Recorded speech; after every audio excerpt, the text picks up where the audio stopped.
And welcome back. We are here with Congressman Tom McClintock, and he said before we started rolling that he's enjoying spending so much time in his district he doesn't want to go back to Washington. Is that part of the? I'm kind of getting reacquainted with it because I haven't had a lot of events that have been going on for the last year and a half now. Yes. So it's so nice to be back in circulation where you can actually talk to people eye to eye, right. Instead of these god awful Zoom calls. We've all aged a bit. Right? Isn't that? I'm just kidding. You haven't, but no, it's. Thank you. Thank you for joining us. Now, this segment we wanted to talk a little bit about is we're taping this in July, so we're getting into the bulk of fire season. Water. We were another drought year. Water, etc. How's your district doing on all those fronts? We've dodged one bullet after another, especially thanks to CAL FIRE and the other firefighting units that get right on top of these blazes. I mean, that's everything. If you can get on top of it before they start to get out of control, you won't be hearing about them. Right. And that takes complete vigilance, and that's what we've been blessed with in this district.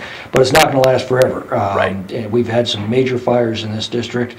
We are seeing massive fires north of this district, and it's a matter of time before we see the same thing until we change the conditions that are causing these conflagrations, which of course is catastrophically, morbidly overgrown forest because we haven't lifted a finger to move that surplus timber out of the forests in 40 years. We used to do. That's why we had a Forest Service. Right. Every year, the Forest Service foresters would go in there. They would mark off the surplus timber. We'd then auction that off to timber companies. They would come in, remove all of that excess timber, and pay us to do so.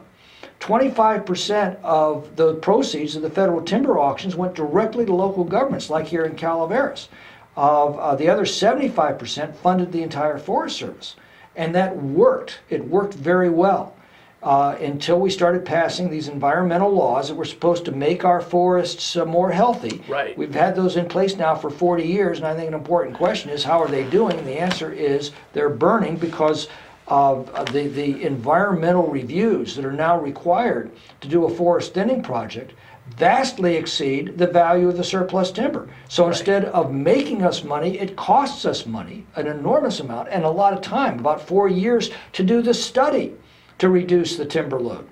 That's why we have 4 times the timber that the land can support now throughout the Sierra, and that's why it's burning. It's like any overpopulated society. The timber is stressed. It's competing. It's basically fighting for its life against other timber trying to occupy the same ground. Yeah. And in that stressed condition, it falls victim to disease, pestilence, drought, and ultimately catastrophic wildfire. A question, and this is a little bit of a political question on this, is from talking to, 15 years ago, you would see the environmentalists and, say, the logging crowd at the local level really at loggerheads, the Save the Forest crowd.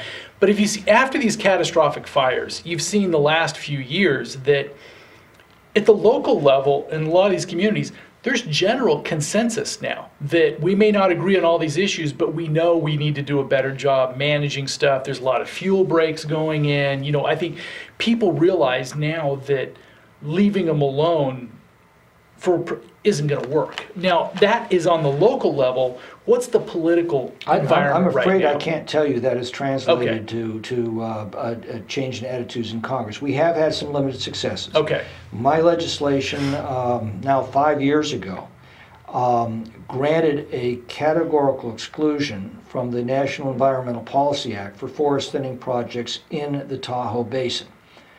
What that means is, instead of going through this entire 4-year study, 4-year plus study at the cost of millions of dollars, yes, they can do it in an expedited fashion.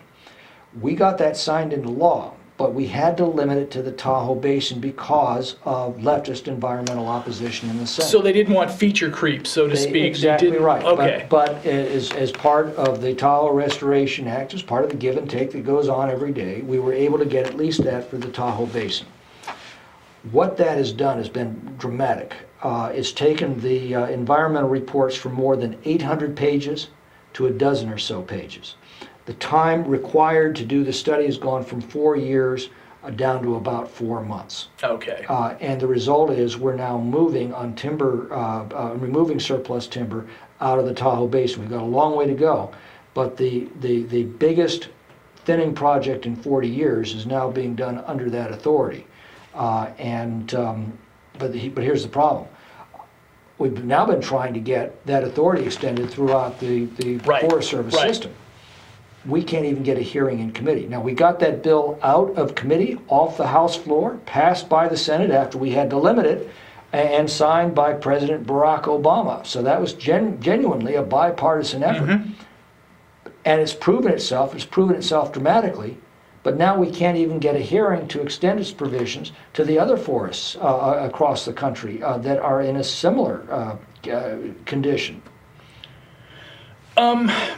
The perspective of the Forest Service and, say, BLM itself, what internally in those departments, how are they working with, I know that there's issues with private sale of timber and stuff, but as far as thinning or managing their properties better, has there been any movement on that as far as actually managing some of, I know BLM probably doesn't have the money in their budget. As long as you have to do multi-million-dollar studies every time you want to thin a forest, and consume many years to do that study, it's just not going to get done. A lot's not going to get done, and that's the problem.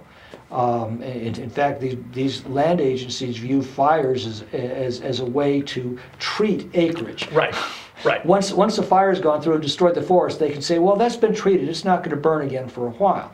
And it used to be, when we did have fires, they were much more, they're much less frequent than they are now, much less intense than they are now, because we managed the forests properly. But when we did have one, we would then go in there and salvage that dead timber. Most of the timber is salvageable. The trees are killed by the heat, not burned to cinders. Right. So more and more of this, Yeah. we are seeing them burned to cinders. But a lot of them are just killed by the heat. They still have commercial value. We used to send crews in right away, remove all of those trees. Again, 25% of revenues went to local governments, 75% went to the Forest Service, and then we replanted. They do that, of course, on the private lands all the time, and that's where you can see the real impact of these terrible policies. You can actually tell the boundary line between a public forest and a private forest strictly on the condition of the forests on each side of the line. You can see it with your eyes. They blame climate change. Well, I think it's very clever of the climate to know exactly what's the boundary line between the public lands and the private lands, and only to decimate the public lands. But after a fire, that becomes even more dramatic. The King Fire, which was now, about 7 or 8 years ago now. Yeah, and that's the one that came down West Shore, right? Yeah. Down onto West Shore. No, that's you're thinking of the Angora Fire in 2007. Yeah, okay. However, the King Fire, it absolutely exploded. It was heading to Tahoe. In fact, I was there at the command center the day they thought they'd lost complete control of it. They were expecting that it would destroy the towns of Georgetown and Forest Hill. And if it did that, it would have burned straight into the basin. And the basin was just an absolute tinderbox at that point. And I'll never forget one of the firefighters, one of the senior guys, coming to me and tears in his eyes. He says, Congressman, I can't even get to this fire on the ground. We used to have good timber roads. I could get equipment in there to fight it. He says, all I can do right now is drop stuff from the air and pray to God the wind shifts. Yeah. And the wind did shift. Yeah. And that's the only thing that saved those towns or the Tahoe Basin. But my point is the difference between how we managed the lands 40 years ago and how we don't manage the lands today is what's causing all of this. Again, back to this notion, climate change is just causing it. Well, no, it's not. This is a new normal caused by climate change. No, it's not. Paleontologists tell us that prior to the Forest Service, we would lose between 4 and 12 million acres a year in California to catastrophic fire, forest and wildfire. Yeah. 4 to 12 million acres.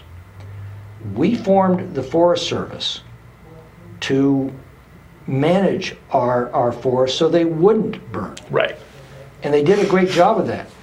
That they brought the catastrophic fire loss in California down to a very consistent 250,000 acres a year throughout the last half of the 20th century. So from 4 to 12 million down to 250,000. What did we lose last year? 4 million acres. Yeah, it was insane. The difference is that about 40 years ago, we basically stopped the Forest Service from being able to do its job. We stopped sending those foresters in to mark off surplus timber. The timber accumulated, choked off our forests. I mean, an untended forest is just like an untended garden. Yes. If you leave it alone, it will grow and grow and grow until it chokes itself to death. That's how nature manages. Nature's a lousy gardener. We hired the foresters to go in there and do gardening. And they did that expertly until we passed the laws like the Endangered Species Act and the National Environmental Policy Act. And here in California, the California Environmental Quality Act. All of these environmental laws that were supposed to improve our forests made it impossible for us to do the gardening that's necessary to preserve those forests. And the result is we're back up to the same acreage losses that we saw prior to civilization. That's not a new normal. That's the old normal reasserting itself. That's how nature manages land. Is that starting to change at all? I mean, Well, is it, I think you're right. I think you're absolutely right. Yeah. At the grassroots level, I think people are starting to see the lunacy of these policies and asking fundamental questions like, well, why aren't we harvesting surplus timber?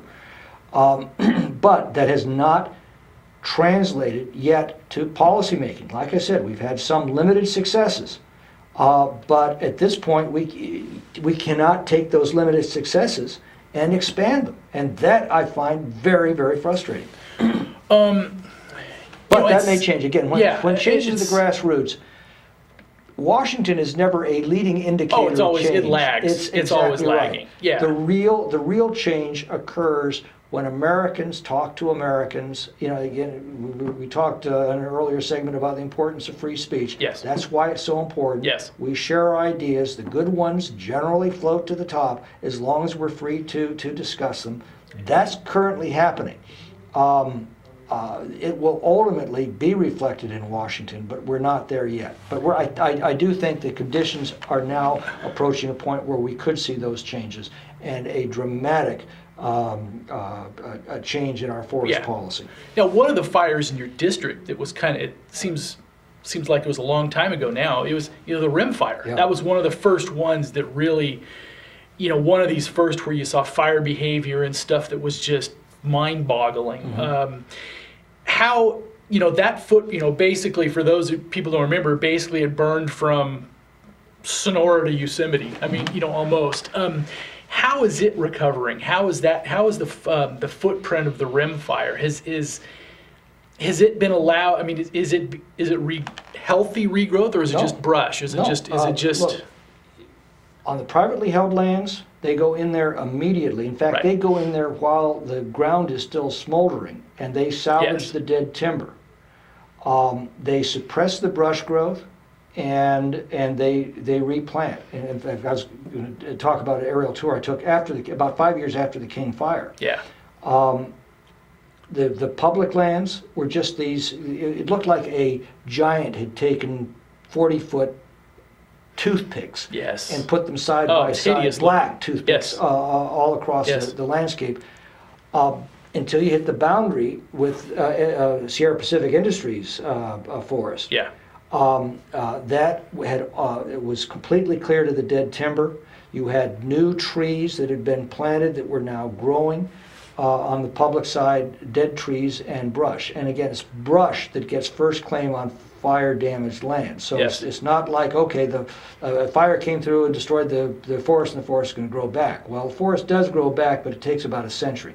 First claim on that land is brush. And we're seeing that throughout the fire areas. Once the fire comes through, we used to go in there, salvage and replant, just the way SPI is doing now on their private lands. The environmental laws make that very time-consuming and very expensive, so not a lot of it happens. Okay, so this is a dumb question, but the environmental laws, those apply to the Forest Service as well, correct? They So only basically, apply to they apply to the public lands. The private Right. lands don't have those same kind of Correct. constraints, so they still have the freedom to properly manage their lands. And another key indication of how stupid these policies are. Private companies manage their lands well. They have healthy, thriving forests. When a fire hits them, it usually disperses. In fact, you can see that in the King Forest in the area that I Yeah. toured 5 years after the event. You could see where the fire had broken up. That's always the case in a well-managed forest, and then you can extinguish it.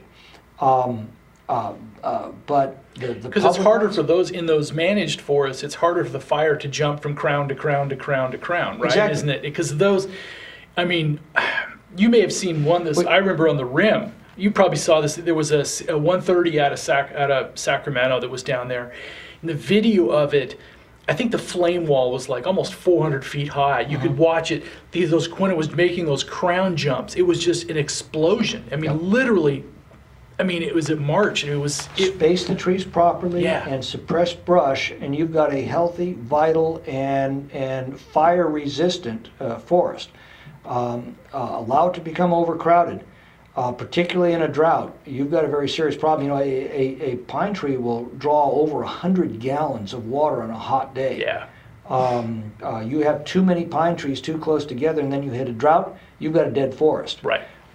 Same thing's true of the beetle infestations we've seen. That's not that wasn't inevitable. Right. When a tree is healthy, a bark beetle tries to bore into it, it's immediately drowned by sap, and that's the end of the discussion.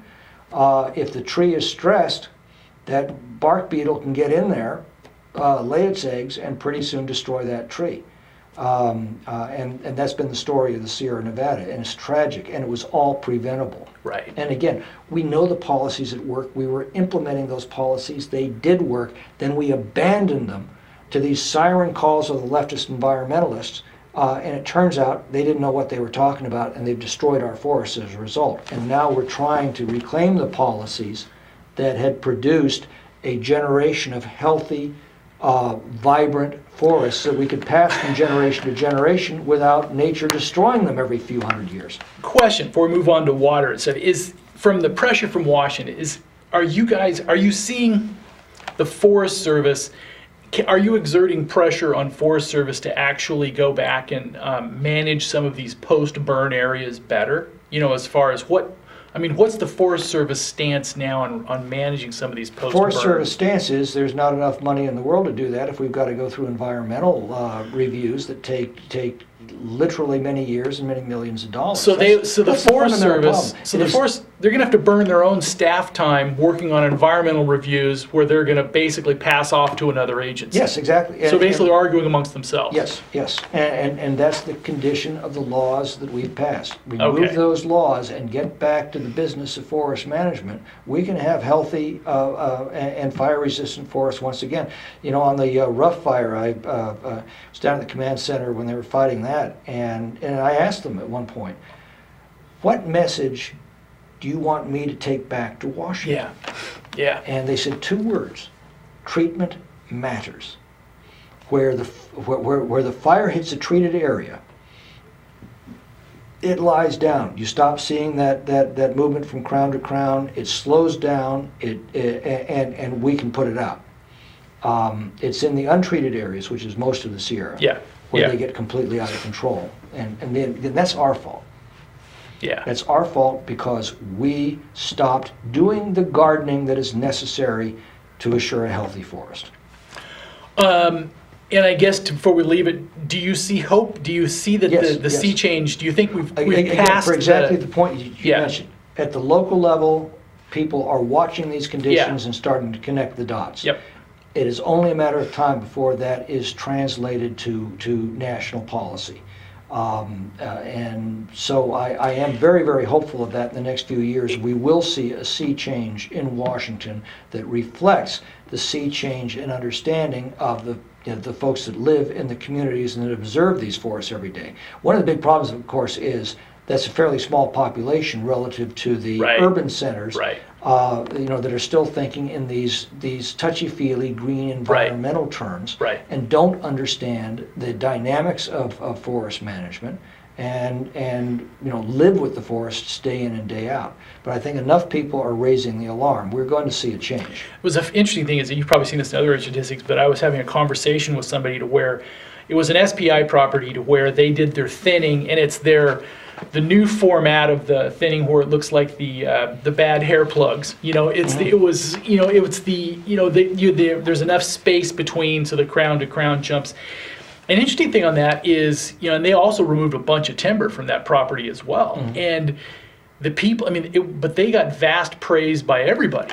It was in the past, it would have been, oh, how could you, it was, but I think at the local level, the sea change has already happened. Well, it was and don't forget, outfits like Sierra Pacific Industries, they make their money on forest harvesting. Yes.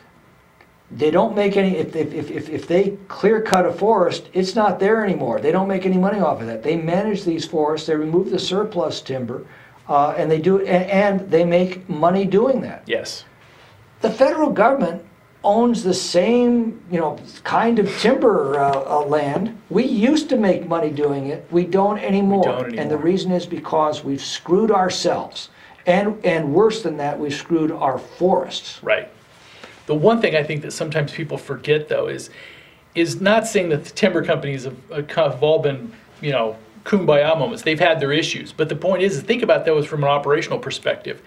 They manage those forests and replant and everything else for event horizons that are beyond their lifetime. Yep. So these people that are managing these forests, they're looking for a harvest that will most likely happen 40 years from now, or 20, maybe, for some of them, so they're managing, to say that they're not managing forests for the long term, many times that's not accurate. Well, many of our family, a lot of these. They're managing for their kids. Yeah, exactly right, and their grandkids. Yeah. And they care about the forests. Right. Again, they make a living Right. from the forest. You have to care about them. Right. You have to take good care of them. And unfortunately, the federal government's gone in a very different direction, and it's been very, very harmful to the forest. Yeah, because they're making investment decisions that are literally for another generation. And the left tells us, just leave it alone and nature will take care of it. Well, nature takes care of it, as we have found, in a very brutal way. But we've interrupted nature's cycle. The stuff that's happened hasn't been nature's. Hasn't been nature's fault. Nature's cycle, as I said, is the forest will grow and grow until it chokes itself to death. And then you have a catastrophic burn. Then you have a catastrophic burn. It wipes out the forest, and then over a period of a century or two, the forest will very slowly, gradually reclaim that land after the brush has had its day. We decided that's not good enough. We want these beautiful forests for our kids and their children and their children. We don't want to lose them for 2 or 3 human generations until they regrow. Yeah. That's why we do the gardening. Yeah. And it worked until we stopped doing it. Question now on fire season. How is the funding really isn't an issue, isn't a political issue now as far as funding for fire suppression and stuff like that. Now that's pretty much the green light from both sides of the aisle, right? Yeah, that fix was in legislation a few years ago. Okay. So we're no longer taking maintenance funds, basically bleeding off maintenance funds into suppression. For suppression Okay. funds, basically firefighting. But that doesn't cure the underlying management issue, which we've already gone through. Right. Right. I know we've got about 5 minutes left in this segment. A little bit on water. How are we doing? What's terribly. Droughts are nature's fault. They happen. Water shortages are our fault. Water shortages are a decision we made when we stopped building dams. And the dams that we do have, and we haven't had a major dam over 1 million acre feet constructed in the state since 1979. Right. By the way, because of exactly the same laws. Yeah. It makes the construction of them endlessly time consuming and ultimately cost prohibitive. So we haven't built anything recently.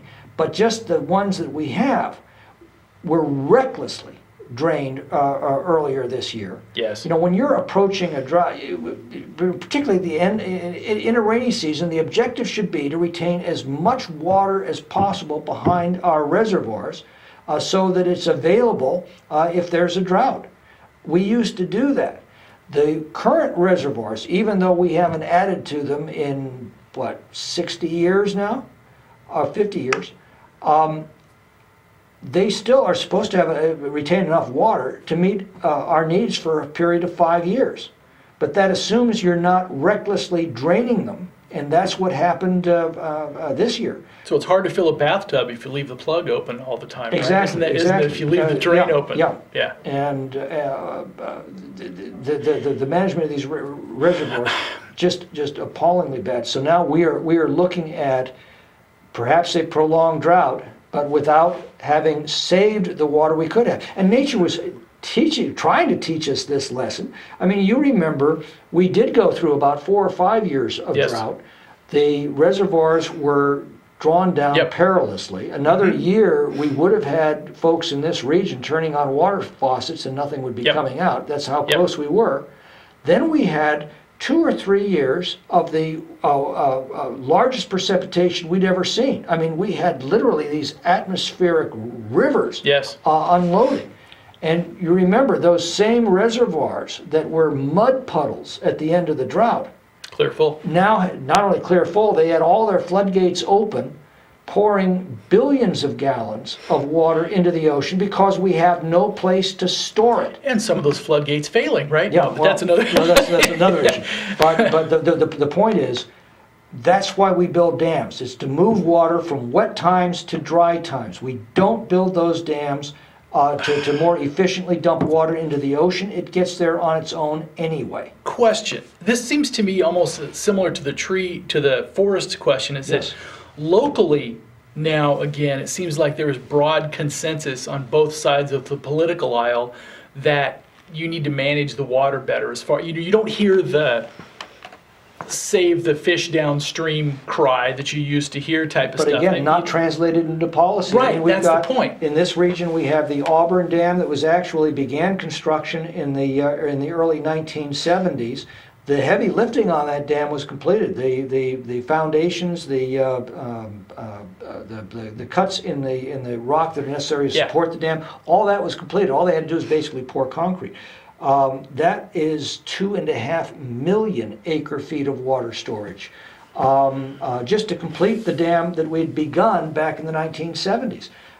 The Shasta Dam was built to 600 feet. It's designed to be 800 feet. Right. The difference is about 9 million acre-feet of additional water storage. That would nearly double our water. Just that one.